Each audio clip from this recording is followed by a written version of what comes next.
ఈ పెట్టుబడి రావడం వల్ల ఈ 13,500 రూపాయలు అది కూడా ఎప్పుడూ కూడా ఎక్కడా కూడా మిస్ కాకుండా క్రమం తప్పకుండా పంట వేసే సమయానికే కరెక్ట్గా ఖరీఫ్ మొదలయ్యే సమయానికే పంట వేసే సమయానికే మే జూన్ మాసంలోనే 7,500 రూపాయలు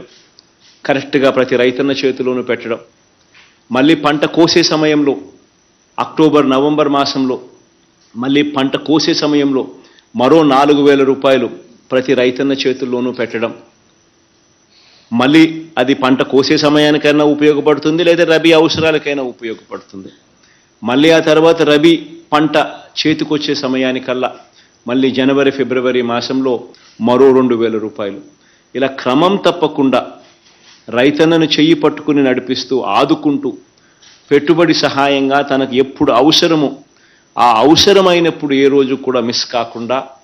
ఖచ్చితంగా ఆ రైతన్నకు తోడుగా ఉంటూ ఈ 5 సంవత్సరాలలో రైతన్నకు అందాల్సిన సమయం కరెక్ట్ సమయంలో అందించగలిగితే రైతు పరిస్థితి బాగుంటుంది అని చెప్పి రుజువు చేస్తూ ఈ 5 సంవత్సరాలలో ప్రతి సంవత్సరం 13,500 రూపాయలు ఇస్తూ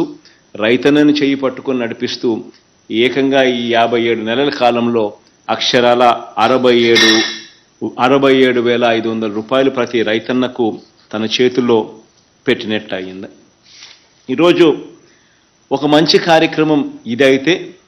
రెండో మంచి కార్యక్రమం కూడా ఈరోజు చేస్తూ ఉన్నాం. ఈరోజు చేస్తూ ఉన్న ఈ రెండో మంచి కార్యక్రమం ఏమిటి అనంటే రైతన్నలకు క్రమం తప్పకుండా వారు పంట రుణాల కింద ఏదైతే తీసుకుంటారో బ్యాంకుల దగ్గర నుంచి పంట రుణాలు ఏదైతే తీసుకుంటారో ఆ పంట రుణాలన్నీ కూడా ఖచ్చితంగా రైతన్నలు క్రమం తప్పకుండా బ్యాంకులకు కట్టే కార్యక్రమం ఎప్పుడైతే చేస్తారో బ్యాంకులకు రైతన్నల మీద నమ్మకం కలుగుతుంది. ఇచ్చే వెసులుబాటు ఇచ్చే సొమ్ము కూడా ఎక్కువ మందికి రైతులకు ఇచ్చే పరిస్థితి కూడా నెలకొల్పుతుంది. ఇలా బ్యాంకులు రైతన్నలకు ఇచ్చే పంట రుణాలు ఆ పంట రుణాలన్నీ కూడా రైతన్నలందరూ కూడా క్రమం తప్పకుండా కట్టే కార్యక్రమం దీనిని ప్రోత్సహిస్తూ ఎప్పుడూ జరగని విధంగా రైతన్న వడ్డీ సొమ్ము బ్యాంకులకు కట్టిన వెంటనే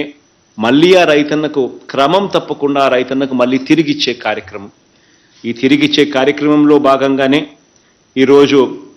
2021-22కు సంబంధించిన రబీ పంటకు సంబంధించిన రుణాలు కానీ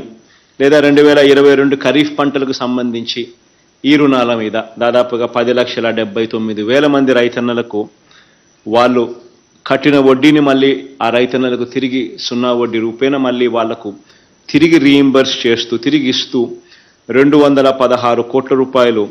నేరుగా బటన్ నొక్కి ఈ కార్యక్రమం అయిపోయిన వెంటనే వారి ఖాతాల్లోకి జమ చేసే మరో మంచి కార్యక్రమం కూడా ఈరోజు జరుగుతూ ఉంది. ఇది కూడా ఎందుకు ఇంత ఇంపార్టెంట్ అంశము ఇంత అవసరమైన అంశము అని అంటే ఎందుకనంటే రైతన్నలు కూడా క్రాప్ లోన్స్ ఏదైతే తీసుకుంటారో ఈ క్రాప్ లోన్స్ అన్నీ కూడా ఏదైతే తీసుకుంటారో ఈ 1,00,000 లోపు ఉన్న ఈ క్రాప్ లోన్స్ అన్నిటి కూడా రైతన్నలు కరెక్ట్గా బ్యాంకులకు కట్టే కార్యక్రమం ఆ రైతన్నలు కట్టిన వడ్డీని మళ్ళీ పూర్తిగా ఈ వెనక్కిచ్చే కార్యక్రమం ఎప్పుడైతే ప్రభుత్వం చేస్తూ ఉందో అప్పుడు ఆ రైతన్నలకు ఈ క్రాప్ లోన్ కింద తీసుకున్న ఈ సొమ్ము ఈ 1,00,000 రూపాయల సొమ్ము కూడా రైతన్నలకు వడ్డీ లేకుండా రైతన్న చేతిలోకి వచ్చినట్టే. ఈ డబ్బులు రైతన్నకు తన వ్యవసాయంలో ఎంతగానో పెట్టుబడి కింద ఎంతగానో ఉపయోగపడే పరిస్థితి కూడా ఉంటుంది. దీనిని ప్రోత్సహిస్తూ దీనిని క్రమం తప్పకుండా ప్రతి రైతన్నకు దీన్ని కడుతూ సహాయం చేస్తూ వస్తూ ఉన్నాం. ఈ మాదిరిగా గత ప్రభుత్వం ఎగ్గొట్టిన ఈ 0 వడ్డీ రుణాలనేది ఎగ్గొట్టిన 39,07,000 మంది రైతులకు ఇవ్వకుండా ఎగ్గొట్టిన బకాయిలు కూడా కలుపుకుంటే ఇప్పటి వరకు 84,67,000 మంది రైతు కుటుంబాలకు ఇచ్చిన 0 వడ్డీ రాయితీనే దాదాపుగా 2,051 కోట్ల రూపాయలు ఈ 0 వడ్డీ రాయితీ కింద ఇవ్వడం జరిగింది.